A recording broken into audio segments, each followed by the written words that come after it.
Galera ligada aqui no canal do YouTube da Rádio Prorrogação, estamos aqui com a parte 3, né, da temporada 2011 do Corinthians, né? Vamos falar aqui, concluir esse ano que foi um ano de muitas emoções, né, com muita pressão para o torcedor corintiano. Mas antes, inscreva-se no canal, né? Não se esqueça, né, nos dê moral, seja mais um inscrito no canal, que é muito importante. Ative o sininho para receber todas as notificações, que o canal tá com muito conteúdo legal para você, além de vídeos no YouTube também para você, tem um programa Camarote, tem os boletins dos clubes paulistas também, que são bem legais, também tem a volta das transmissões de futebol, estamos voltando a transmitir os jogos, né? Já que os campeonatos estão voltando, então a equipe está toda preparada, pronta para transmitir um conteúdo melhor também para você.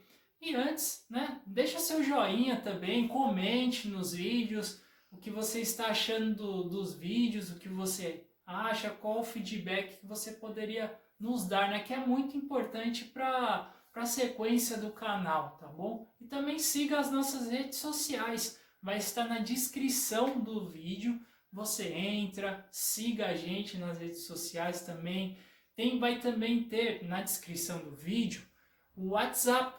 O WhatsApp é muito importante, né? O WhatsApp você entra, acompanha as novidades e você não deixa de acompanhar nenhum conteúdo, vai estar sempre acompanhando, né? Então você entra, compartilha com sugestões, compartilhe com os amigos os vídeos, né? Os vídeos que nós postamos, que é muito importante.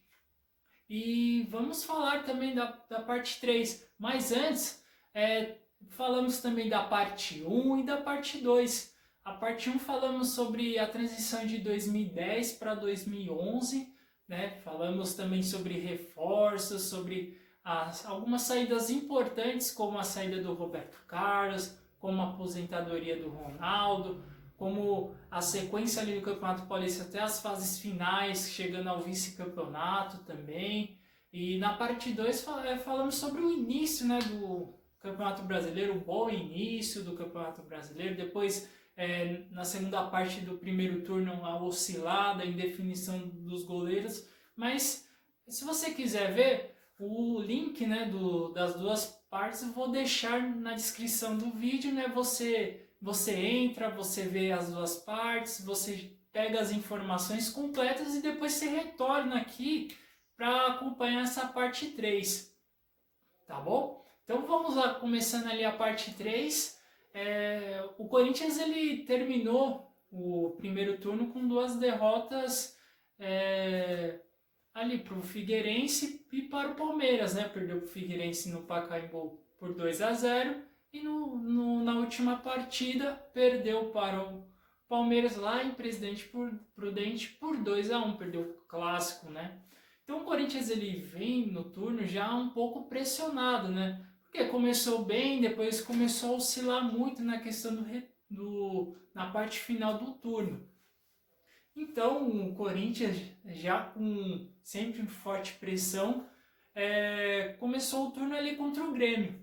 E foi um jogo muito difícil, realmente. O Corinthians, eu até lembro, foi um jogo bem atípico do horário. Foi um jogo às 6 da tarde de uma quarta-feira.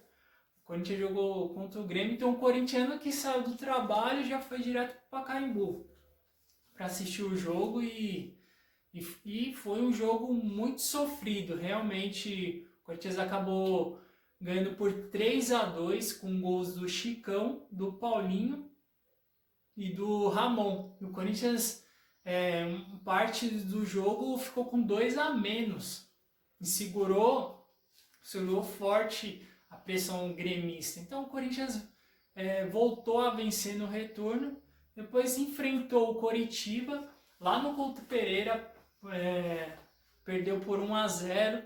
Depois com o jogo contra o Flamengo, aí foi um jogo muito difícil, porque o Flamengo também era um concorrente direto.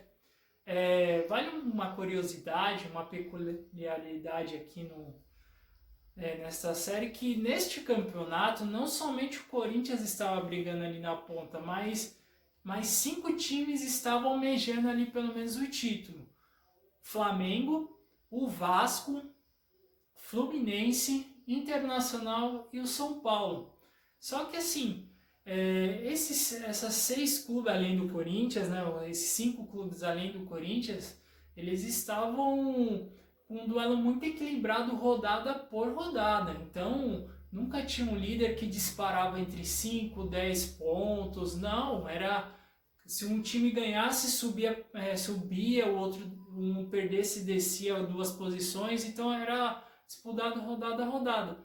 E um que mais se destacou além do Corinthians foi o Vasco, porque o Vasco ele vinha de uma boa temporada, porque ele tinha ganhado a Copa do Brasil em 2011 e estava com um time bem encaixadinho. Você tinha ali no gol o Fernando Praz, na lateral direita um Fagner, você tinha o Dedé, que estava jogando muito bem, muito mesmo, era o melhor zagueiro da atualidade.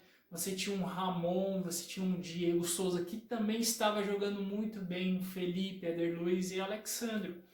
Então o Vasco era um time bem encaixadinho, formado pelo Ricardo Gomes.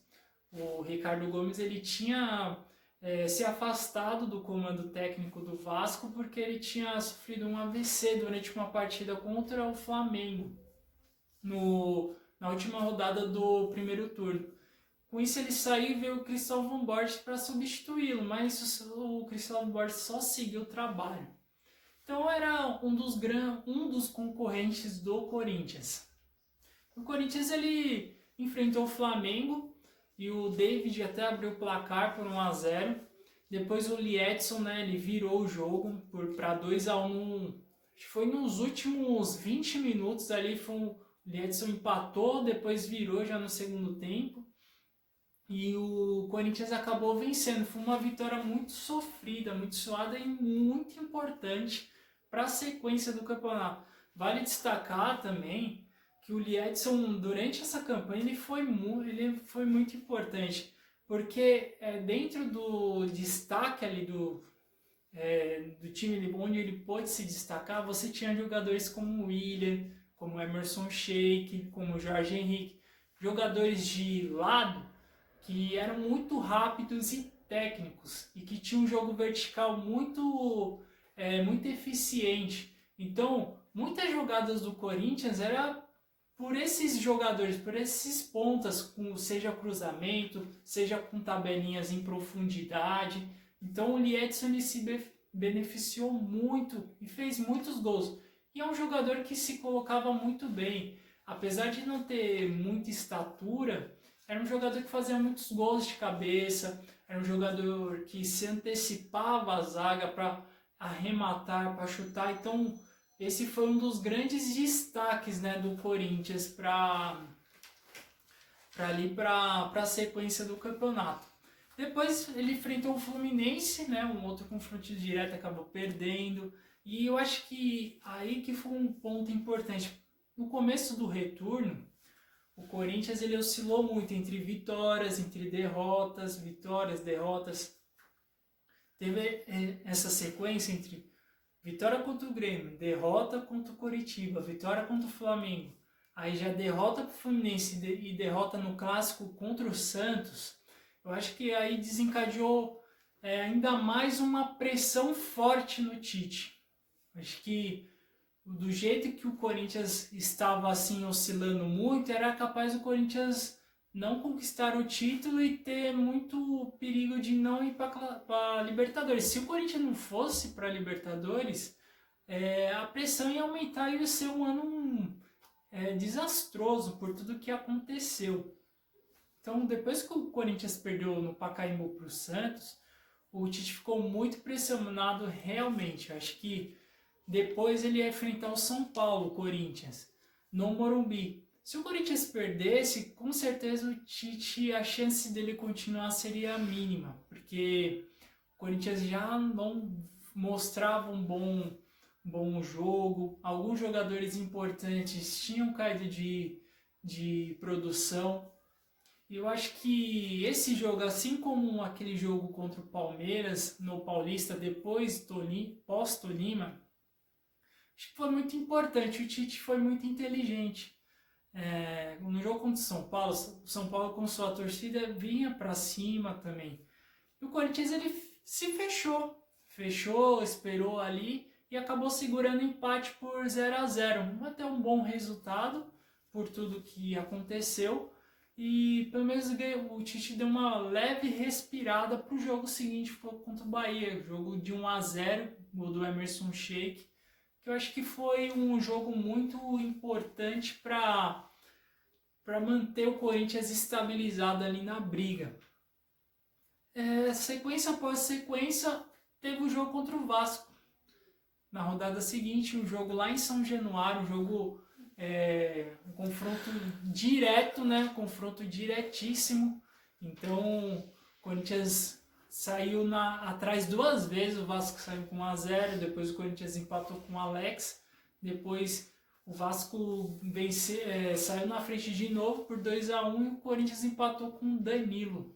Então, aquele empate ali não mexeu muito na tabela de classificação, mas deu uma cancha ali para o Corinthians segurar que até então líder Vasco, né, naquela época, naquele momento, no caso.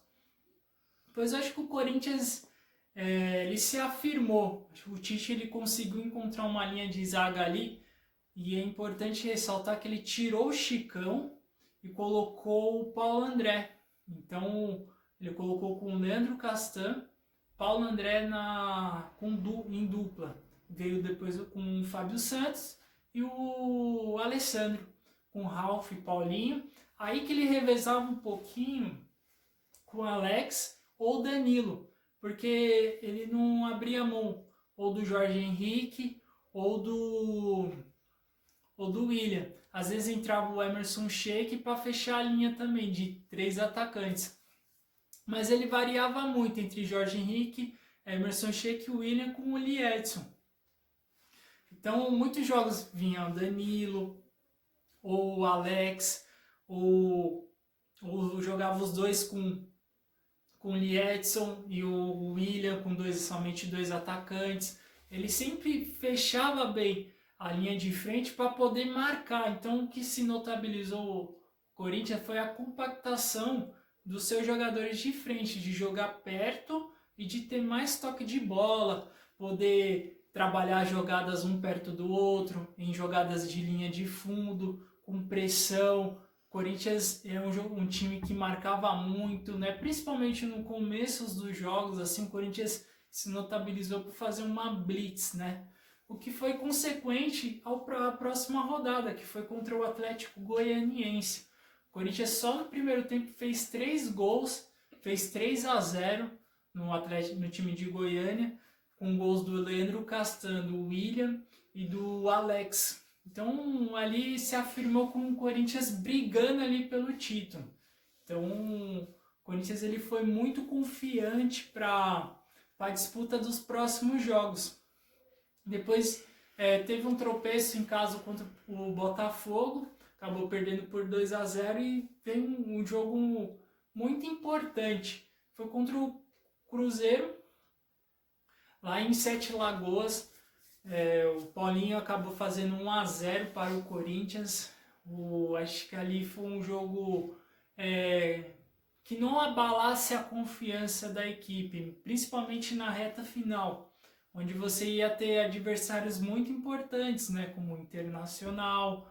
Você teria adversários ali de baixo, que eu acho que ali eram os jogos mais difíceis, que eram adversários que estavam brigando ali contra a zona de rebaixamento, como o Avaí, Atlético Paranaense e até os times de Minas, né? América Mineiro, o Atlético Mineiro também. Então o Corinthians ele tinha uma sequência de times ali de baixo teoricamente fácil, mas ao longo assim a gente vai ver que não foi. Tanto é que quando o Corinthians ele enfrentou o Avaí, foi um jogo duríssimo, onde o Corinthians ele saiu perdendo, depois virou com os gols do Emerson e do Liedson. E na rodada seguinte acho que foi ali um dos grandes choques ali de realidade, foi a derrota para o América. Foi a derrota para o América Mineiro por 2-1. O Corinthians perdeu para um time que estava na zona de rebaixamento. Apesar de ter sido fora de casa, o Corinthians jogou lá em Uberlândia.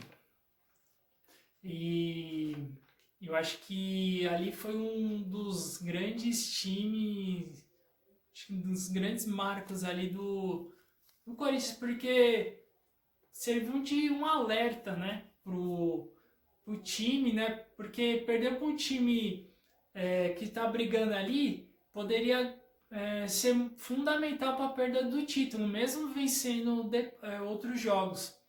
E eu acho que ali foi um grande aviso, né? E até o próprio André Sanches deu uma pressão nos jogadores também, que não poderia perder aquele jogo, não poderia de forma alguma perder pontos. Mas depois o Corinthians se encaixou, acho que entendeu ali, depois acabou vencendo o Atlético Paranaense, acabou vencendo o Ceará, e ali brilhou a estrela do Tite, né? O Tite estava com muitos desfalques ali e ele colocou o Ramírez, né, o peruano Ramírez, e o Ramírez ele entrou no jogo no caso, e acabou fazendo um gol. Acho que ali foi uma afirmação. Depois da vitória contra o Atlético Paranaense, contra o Ceará, eu acho que ali o Corinthians ele certamente pensou, só depende da gente ser campeão. E o que aconteceu? Na rodada seguinte, pegou um Atlético Mineiro, né, o Atlético Mineiro do Cuca, o Cuca formando aquele time, que 2 anos depois, ia ser campeão da Libertadores, né, ia fazer uma boa campanha no Brasileiro de 2012, depois uma ótima campanha, consequentemente o título da Libertadores de 2013. Mas naquela época o Atlético Galo estava brigando ali para escapar da zona de rebaixamento.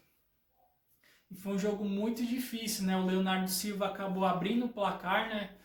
E depois o Corinthians ele precisava vencer de todo custo, de todo modo. E o Corinthians acabou empatando uma jogada ali pela direita do Alessandro. O Alessandro cruzou e o Liedson foi o que eu falei alguns minutos atrás. O Liedson, apesar dele ter uma estatura baixa, ele acabou fazendo um gol de cabeça. Era um jogador que fazia muitos gols de cabeça. E o segundo gol saiu de um jogador que eu falei que chegou de reforço para a sequência, mas só que não conseguiu ter tempo de ter a forma para pegar a campanha toda, que foi o Adriano, o Imperador.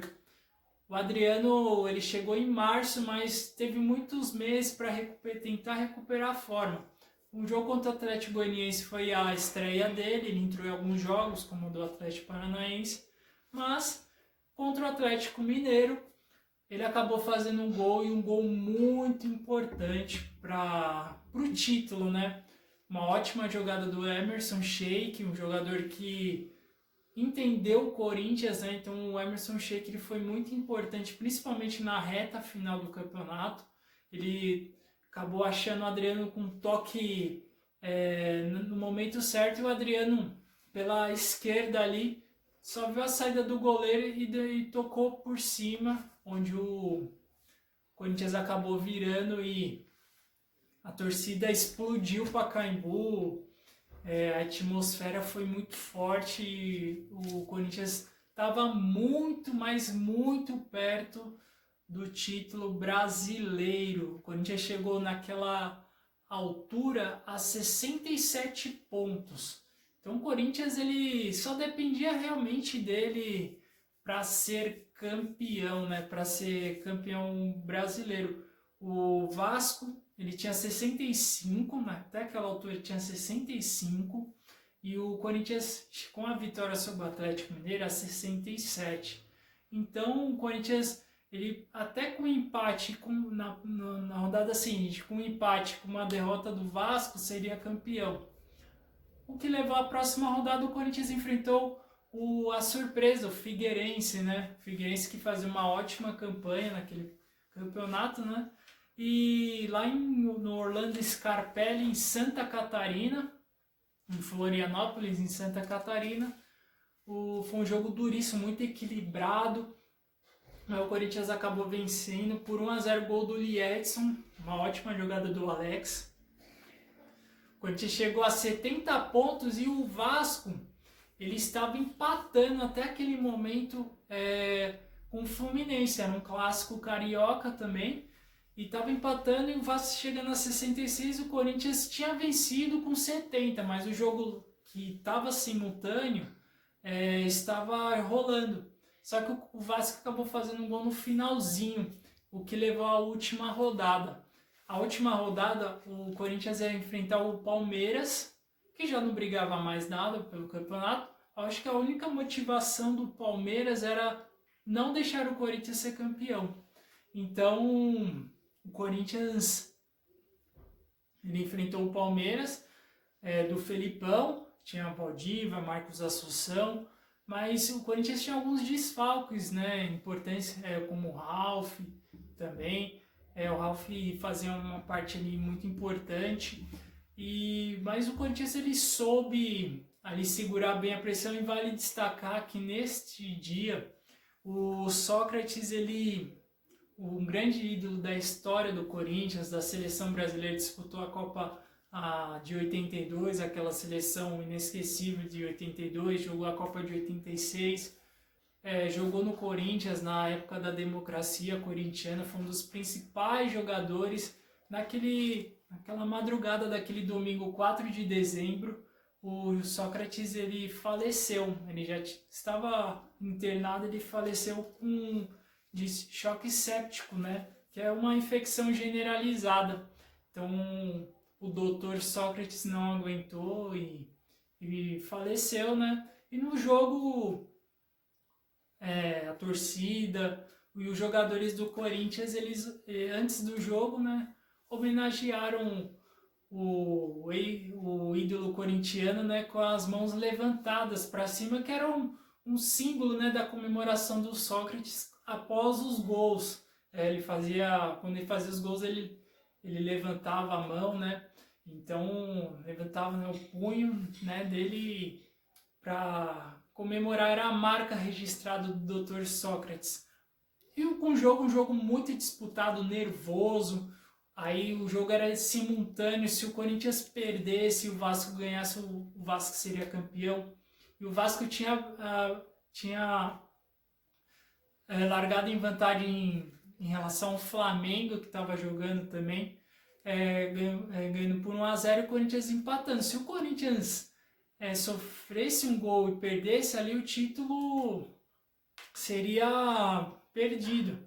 Mas só que no segundo tempo o Flamengo acabou empatando e o Corinthians segurou ali o clássico até o final, segurou 0-0, e ali com o apito do juiz, acho que ali foi um alívio para todos, tanto para o torcedor como para os jogadores, para a comissão técnica, para a diretoria, porque ali foi um ano muito difícil, porque o Corinthians pegou uma fase que ninguém conhecia, que era a fase pré-Libertadores, acabou perdendo da forma como foi, depois passou a questão de algumas saídas de jogadores, perdeu a final do Campeonato Paulista, mas durante aquele campeonato, apesar de não ter dado espetáculo, foi um time muito competitivo, muito intenso, que se moldou, tinha muitos jogadores de muita qualidade, que depois mostraram também na seleção brasileira, depois em outros clubes também. Destacou ali o Leandro Castan, Fábio Santos, um Ralf, um Paulinho, um Emerson Sheik, um Danilo que renasceu, um Alex, um Liedson, jogadores como o William, Jorge Henrique, que ali dentro foram muito importantes na campanha. Então, eu acho que o maior mérito também foi do Tite, que além de teve conhecimento, conseguiu extrair o melhor daqueles jogadores, né? Então ali se moldou para o ano seguinte, ali a conquista da Libertadores, do Mundial, a afirmação do Corinthians no cenário continental e mundial. O Corinthians ele terminou aquele Campeonato Brasileiro em primeiro lugar, óbvio, né? Com 71 pontos em 38 jogos, com 21 vitórias, 8 empates e 9 derrotas. Fez 53 gols e sofreu 36 gols, né? E em segundo lugar ficou o Vasco, né? Em relação com o Vasco, ficou somente a 2 pontos, né? O Vasco ficou com 69 e o Corinthians 71. Na sequência ficou o Fluminense em terceiro, o Flamengo em quarto e o Internacional em quinto.